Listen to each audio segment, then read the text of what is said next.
Welcome to వింతలు విచిత్రాలు. ప్రపంచంలో జరిగిన కొన్ని వింతలు విచిత్రాల గురించి ఈరోజు మనం చర్చించుకుందాం.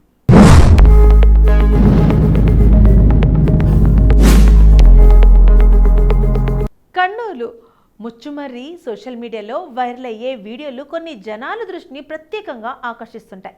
అందులో మంచి ఉన్నా చెడు ఉన్నా సరే తెగ వైరల్ అయిపోతుంటాయి. అలా వైరల్ అయిన ఓ వీడియో, అందున తెలుగు రాష్ట్రానికి చెందిన వీడియో ఇప్పుడు చర్చనీయాంశంగా మారింది.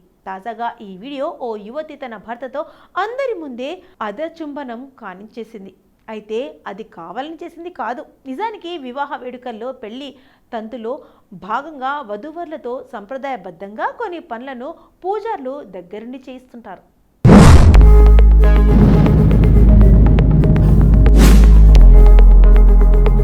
అలాంటి వాటిలో వధూవరులు ఒకరి కాలి బొట్టున వేలు తొక్కడం, బిందెలు ఉంగరం తీయడం, శోభనం గదిలో పూల బంతులాట ఇలాంటి పనులు చేస్తుంటారు. అయితే ఈ వీడియోలో మాత్రం తన భర్త నోట్లో పెట్టుకున్న స్వీట్ను భార్య తినడం కనిపిస్తుంది. ఆ సమయంలో వారి పక్కనే అనేక మంది మహిళలు కూర్చొని ఉన్నారు. వీరిలో కొందరు వృద్ధులు కూడా ఉన్నారు. అలా కర్నూలు జిల్లాలోని పగడ్యాల మండలానికి చెందిన గ్రామంలో జరిగిన వివాహ వేడుకకు సంబంధించిన వీడియో ఇప్పుడు ఇన్స్టాగ్రామ్లో తెగ వైరల్ అవుతుంది.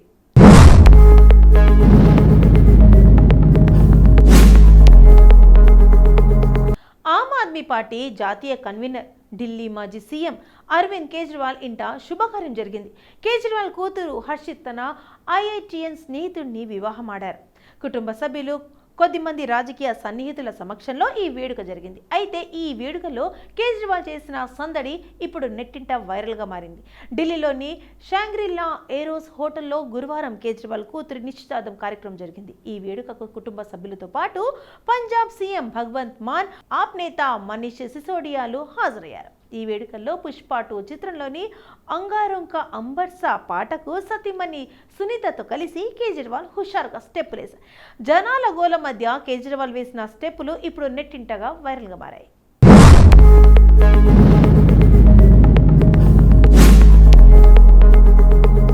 సుకుమార్ డైరెక్షన్లో పుష్పరాజ్గా అల్లు అర్జున్ దేశవ్యాప్తంగా ఎంతటి ఆదరణ దక్కించుకున్నారో తెలియంది కాదు. ఈ చిత్రంలోని పాటలు, డైలాగులు, ఆఖరికి పుష్ప మేనరిజం కూడా జనాలకు బాగా ఎక్కేసింది.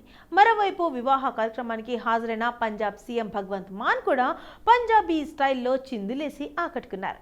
పీటీఐ కథనం ప్రకారం అరవింద్ కేజ్రీవాల్ కూతురు హర్షిత ఢిల్లీ ఐఐటిలో చదివారు. కాలేజీ రోజులో స్నేహితుడైన సంభవ్ జైన్ ఇష్టపడి వివాహమాడారు. ఇంతకుముందు ఈ ఇద్దరు కలిసి బసిల్ హెల్త్ అనే స్టార్టప్ను కూడా నడిపిస్తున్నారు. శుక్రవారం కుటుంబ సభ్యులు సమక్షంలో కపుర్తలా హౌస్లో వీళ్ల వివాహం జరిగింది. ఈ వేడుకకు కొందరు సెలబ్రిటీలు కూడా హాజరయ్యారు. ఏప్రిల్ 20న రిసెప్షన్ కార్యక్రమం నిర్వహించుకున్నారు.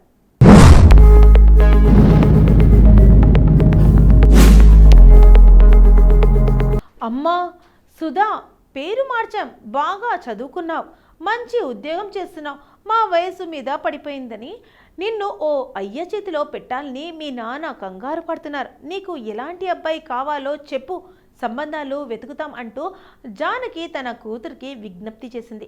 తల్లి విజ్ఞప్తితో, ఏమో అమ్మా, మీకు ఎలా నచ్చితే అలా చేయండి, నా పెళ్ళి నీ ఇష్టమని చెప్పడంతో నా బంగారు తల్లి అనుకుంటూ భర్త భూషణ్ వద్దకు పరిగెత్తుకుంటూ వెళ్ళింది. ఏవండోయ్, సుధా పెళ్లి చేసుకునేందుకు ఒప్పుకుంది, మనోళ్ళు ఉన్నారు కదా, మంచి సంబంధం చూసి పెట్టమనండి అంటూ వంటింట్లోకి వెళ్ళిన జానకి గుక్కెడు పంచదారను భర్త భూషణ్ నోట్లో కుమ్మరించింది. భార్య జానకి మాటలకు సంబరపడిపోయిన భర్త నాగభూషణ్ కుమార్తె సుధాకు పెళ్లి సంబంధాలు చూసేందుకు పక్కూరు తన పెద్దమ్మ పార్వతమ్మ ఇంటికి బయలుదేరాడు.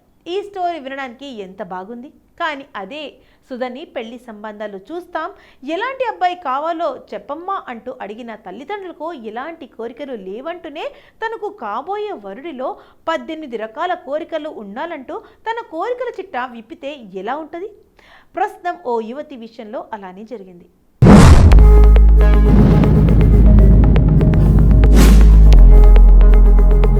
ఇక పేరు, ఊరు వెలుగులోకి రాలేదు, కానీ ఆమె కోరికల చిట్టా వెలుగులోకి వచ్చింది.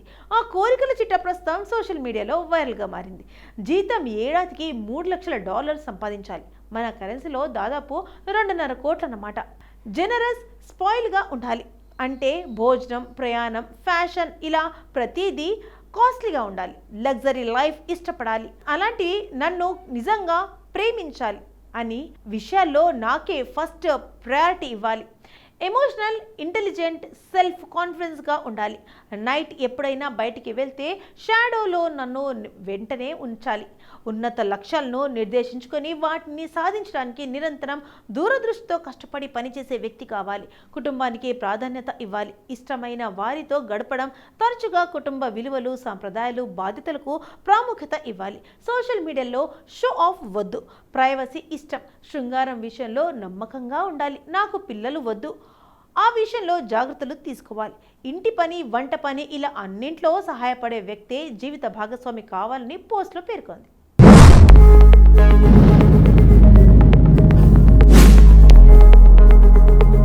తన ప్రాణాల్ని సైతం లెక్క చేయకుండా ఓ వ్యక్తి చేసిన సాహసం నెట్టింట ప్రశంసలు అందుకుంటుంది. విద్యుత్ షాక్కు గురైన 9 ఏళ్ల చిన్నారిని కాపాడి శభాష్ అనిపించుకుంటున్నాడు చెన్నై యువకుడు కన్నన్. ఈ వీడియో నెట్టింట విపరీతంగా వైరల్ అవుతుంది. అసలు ఏం జరిగిందో ఆయన మాటలను తెలుసుకుందాం. నా పేరు కన్నన్, తమిళ్ సెల్వన్. బుధవారం మధ్యాహ్నం సమయంలో పని మీద బైక్ మీద వెళ్తున్న ఆ రోజు బాగా వర్షం కురుస్తుంది. అరుంబకం ఏరియాలో రోడ్ల మీద బాగా నీరు నిలిచిపోయింది. చూస్తుండగానే ఓ పిల్లాడు నీళ్లలో పడిపోయాడు. బహుశా కళ్ళు తిరిగి అందులో పడిపోయాడా అనుకున్నా. సాయం చేయడానికి దగ్గరగా వెళ్ళా. కానీ దగ్గరికి వెళ్ళి చూస్తే షాక్తో విలువిల్లాడుతున్నాడు అని అర్థమైంది. సాయం కోసం కేకలు వేశా. ఎవరూ ముందుకు రాలేదు. దగ్గరికి వెళ్ళి ముట్టుకోగానే నాకు షాక్ కొట్టింది. ఆలస్యం చేయకుండా బయటకు లాగేశా. పక్కకు తీసుకెళ్లి ఛాతీ మీద బలంగా నొక్క. ఆ పిల్లాడు ఊపిరి తీసుకోవడంతో వెంటనే ఆసుపత్రికి తీసుకెళ్లా అని కన్నన్ తెలిపాడు. బాధిత చిన్నారి పేరు జడన్. ప్రస్తుతం అతను కోలుకుని ఆసుపత్రి నుంచి డిశ్చార్జ్ అయ్యాడు.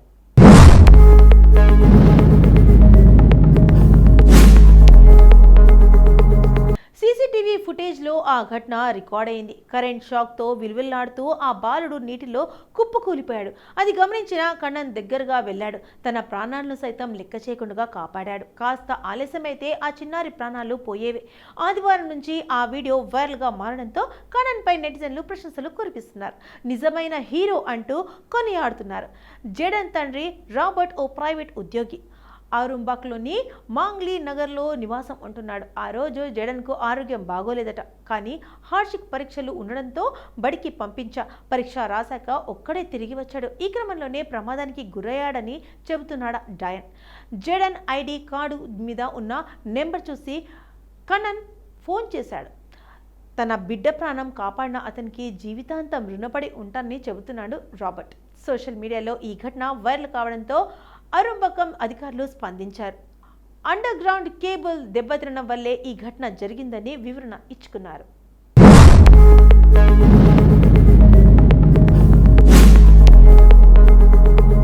సృష్టిలోని మొక్కలు, మానులు, తీగలు, సర్వజీవులకు ఏదో రోజు అనారోగ్య పరిస్థితి ఎదురవుతుంది. దానికి రాళ్ళు, రప్పళ్ళు మినహా ప్రాణమున్న ఏ జీవి అతీతం కాదు. మినహాయింపు లేదు.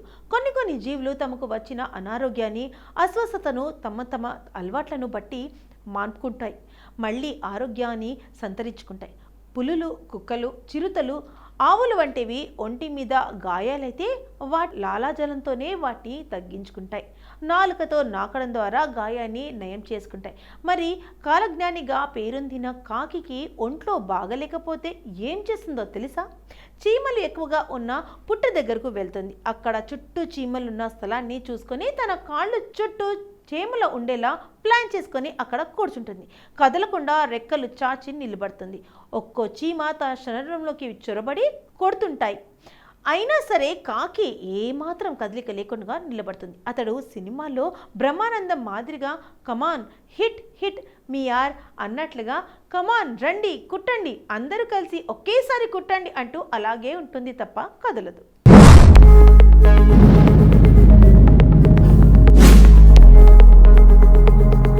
మెదలదు కూడా. అలా 1, 2, 3 చీమలు కుడుతూనే ఉంటాయి. చీమలు ఎంత ఎక్కువగా కుడితే కాకికి అంత నొప్పిగానూ ఉంటుంది.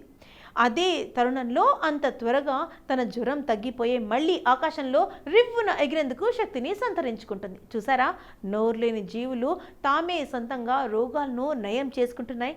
ప్రకృతి ఒక్కో జీవికి ఒక్కో విధమైన తెలివితేటలు ఇచ్చాడు. మరి దీని వెనుక ఒక గొప్ప సైన్స్ ఉంది. కాకికి మాత్రం తెలిసిన వైద్యం ఇది, చికిత్స ఉంది. వాస్తవానికి చీమల్లో ఫార్మసిక్ యాసిడ్ ఉంటుంది. అందుకే చీమలు కుడితే మనకు మంటగా ఉంటుంది. అయితే ఇదే యాసిడ్ కాకుల పాలిట మెడిసిన్ మాదిరిగా పనిచేస్తుంది.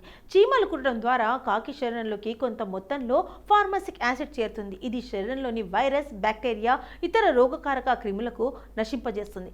దీంతో మళ్ళీ కాకమ్మ శక్తిని సంతరించుకుంటుంది. ఈ గొప్ప వైద్య విధానాన్ని ఆంటింగన్ అని పిలుస్తారు. కాకులే కాకుండా ఇంకా చాలా పక్షులు, పాకే జీవులు ఇలా ఈ విధానం ఉందని జంతు శాస్త్రవేత్తలు అంటున్నారు.